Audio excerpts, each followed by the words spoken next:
Bueno, hola jóvenes. Las atracciones moleculares, que es el tema que vamos a ver a continuación, son fuerzas intermoleculares débiles responsables de las propiedades físicas de las sustancias moleculares, ¿no? Aquí ya estamos hablando de moléculas entre sí, cómo se enlazan unas moléculas con otras en un momento dado, ¿no? Entonces, estas fuerzas intermoleculares se conocen como la interacción dipolo-dipolo, los puentes de hidrógeno y las fuerzas London, ¿no? A estas también son conocidas como, a nivel general, se les llama las fuerzas de Van der Waals. Ay, perdón, aquí me faltó una Van der Waals. Listo, estas son las fuerzas de Van der Waals. También son conocidas con ese nombre, ¿no? Entonces, estas fuerzas de atracción que son débiles son las responsables de que haya adhesión, la viscosidad en algunas de las sustancias, ¿no? En algunos compuestos. Bien, vamos a empezar a hablar de cada una de ellas y vamos a través de ejemplos reales, a explicar cada uno de estos casos. Vamos a iniciar con la interacción dipolo-dipolo. En ese caso vamos a hablar del cloruro de sodio. Cuando hablamos del cloruro de sodio, entonces piensen ustedes en la sal que utilizan normalmente en sus casas. Cuando ustedes ven la sal, cuando observan un cristal de sal, podemos primero analizar cuántas moléculas tenemos en ese cristal de sal. Si analizamos un poquito en ese cristal de sal, nos cabrían muchísimas moléculas, ¿no? Ahora vamos a pensar en la forma como esas moléculas de cloruro de sodio se enlazan ahí. Primero que todo tenemos que hablar del dipolo. Cuando hablamos del dipolo, entonces vamos a hablar que estas moléculas deben tener dos polos. En ese caso hablamos del catión y del anión, el polo positivo y el polo negativo. En ese caso, cuando hablamos de esta interacción dipolo-dipolo, si pensamos en ese cristal de sal, cuando ustedes toman un cristal de sal entre sus dedos, lo sienten que es como fuerte y como que tiene algo de filo en algunas de sus puntas, ¿no? Entonces, pero si ustedes cogen ese cristal de sal y le hacen presión con algo, automáticamente se desmorona. Lo podemos romper fácilmente. Entonces, por eso hablamos de que son estas fuerzas intermoleculares son muy débiles, ¿no? Entonces vamos a ver cómo organizaríamos este tipo de molécula. Aquí en este caso diríamos que tengo 1, 2, 3, 4 y 5 moléculas de cloruro de sodio. Entonces aquí tendríamos nosotros una molécula. Aquí como tengo la parte del catión, ¿con qué la uniríamos? La uniríamos con el anión de otra molécula. Entonces yo voy a coger este cloruro de sodio, lo voy a girar aquí un poco y de esa manera podríamos hablar de una interacción dipolo-dipolo. De esa forma se enlazarían esta parte negativa con la parte positiva de esta otra molécula. Aquí tenemos este cloro que también tiene aquí su parte negativa, entonces la voy a enlazar aquí con esa parte positiva de otra molécula. Entonces aquí vendríamos a enlazarlo. Bien. Ahora vamos a pensar en este otro cloro. En este otro, vamos a colocarlo más bien por aquí abajito que se vea un poco mejor. Bien, aquí, eso, ya nos queda un poco mejor. Bien, ahora este cloro, aquí lo podríamos unir con este otro sodio. Voy a girarlo aquí un poquitico.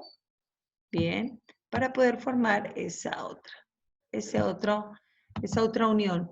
Y aquí, entonces, voy a tomar esta, ¿cuántas tenemos? 4 y son 5, entonces yo podría tomar aquí este otro cloro y lo unimos por este lado a este sodio. Y de esta manera nosotros podríamos hablar de cómo empiezan a enlazarse a través de la interacción dipolo-dipolo las moléculas. Entonces, en el caso del cloruro de sodio, para poder formar, por ejemplo, un cristal. Muy bien. Eso con respecto a la primera, ¿no? La otra es la atracción de puentes de hidrógeno. En este caso, necesariamente tendríamos que tener los hidrógenos. Vamos a hablar, por ejemplo, de estas moléculas, aquí el del fluoruro de hidrógeno. Aquí tendríamos entonces nosotros el flúor.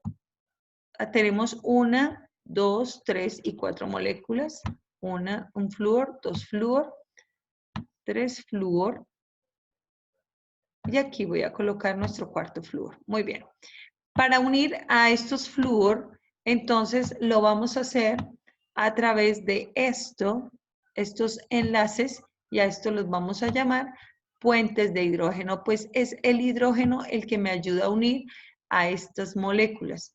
Aquí vamos a colocar el otro puente de hidrógeno entre este y este flúor, entonces aquí tendríamos el otro puente de hidrógeno y aquí tendríamos otro puente de hidrógeno entre este flúor y este otro flúor.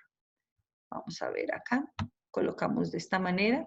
Me faltaría aquí el hidrógeno para este flúor, lo voy a colocar de acá y aquí voy a colocar el hidrógeno. Hay algo particular con estas moléculas. En este caso, estas moléculas también se pueden unir a través de la interacción dipolo-dipolo porque aquí en este caso sabemos que el hidrógeno viene a trabajar como catión y el flúor como anión. Entonces tendríamos... podríamos, en este caso, estas moléculas podrían unirse a través de puentes de hidrógeno o a través de la interacción dipolo-dipolo, pero el cloruro de sodio solamente se puede unir a través de la interacción dipolo-dipolo porque como no cuenta con hidrógeno, entonces no puede formar puentes de hidrógeno. Bueno, y de esta manera entonces tendríamos nosotros la atracción de los puentes de hidrógeno. La otra que nosotros habíamos citado como ejemplo en la atracción molecular son las fuerzas de London. Las fuerzas de London tenemos una molécula no polar y una molécula cargada o polarizada, ¿no? Entonces, esta molécula que tiene carga eléctrica, entonces una molécula polarizada. En el momento en que se acerca la molécula polarizada a la molécula no polarizada, entonces aquí tenemos el caso de, en este caso, lo que ocurre es algo que se denomina una polarización. Entonces, aquí ocurre esa parte, muy bien, y a esto lo llamamos nosotros una polarización. Muy bien. ¿Qué es la polarización? La polarización ocurre cuando la molécula cargada me carga a la molécula no cargada. Entonces, es decir, esto parece un trabalengua, ¿no? La molécula polarizada me polariza a la molécula no polarizada. En ese caso, entonces, la molécula que no estaba polarizada queda polarizada. Entonces, hablamos de que queda con una pequeña carga o con un dipolo instantáneo, ¿no? Entonces, en ese caso, esa molécula puede cargar a otras moléculas no polarizadas, pero esto no va a durar por siempre. Esta molécula que era no polarizada y se polarizó, luego se despolariza. Parece un trabalenguas. Entonces, es como una carga momentánea, ¿no? Aquí podemos citar el ejemplo esto ocurre también con los gases nobles. Aquí tendríamos, por ejemplo, el caso del neón. El neón tiene 8 electrones en su último nivel, 1, 2, 3, 4, 5, 6, 7 y 8. Y aquí tenemos otro neón con 2, 4, 6 y 8 electrones. Aquí en un momento dado, cuando los electrones están ubicados hacia este lado, no olviden que los electrones tienen movimiento permanente. Entonces, en toda esa parte tenemos nosotros toda la carga eléctrica negativa y en esta parte donde no están los electrones podríamos hablar de que tenemos una carga eléctrica positiva.